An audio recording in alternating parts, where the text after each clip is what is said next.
Alasan panitia tak gubris protes Ibu Egy, atlet renang Sleman menang tapi tak dapat medali. Terungkap alasan panitia pengurus daerah akuatik soal tak gubris protes orang tua Egy alias Giats, atlet renang Sleman, menang namun tak dapat juara. Saat lomba, Egy finish di posisi kedua. Namun saat pengumuman hasil lomba, Egy tidak mendapatkan medali apapun.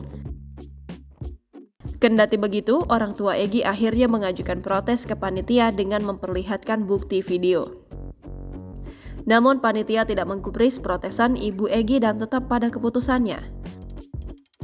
Menanggapi hal itu, saat dikonfirmasi Kompas.com, Kepala Dinas Pemuda dan Olahraga Kabupaten Sleman Agung Armawanta mengatakan, kontingen Popkap berasal dari kecamatan. Agung menyampaikan dalam olahraga renang, pelaksana teknisnya dari cabang akuatik Kabupaten Sleman. Kemudian sebelum pelaksanaan lomba digelar technical meeting. Menurut Agung, pihak yang diperbolehkan mengajukan protes atau aduan hanya official team atau ketua kontingen, bukan dari orang tua. Kemudian timer di lomba renang tersebut ada di start dan di finish. Diungkapkan Agung, usai panitia mengumumkan calon juara, kemudian diberikan waktu 5 menit sampai 10 menit jika ada yang mengajukan aduan, tetapi yang mengadukan harus dari ketua kontingen atau official team, bukan dari orang tua.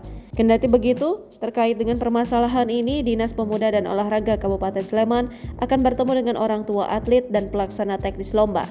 Di dalam pertemuan itu nantinya akan dilakukan konfirmasi dan evaluasi.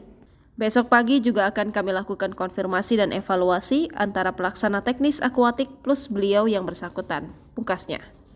Download Tribun X sekarang, menghadirkan lokal menjadi Indonesia.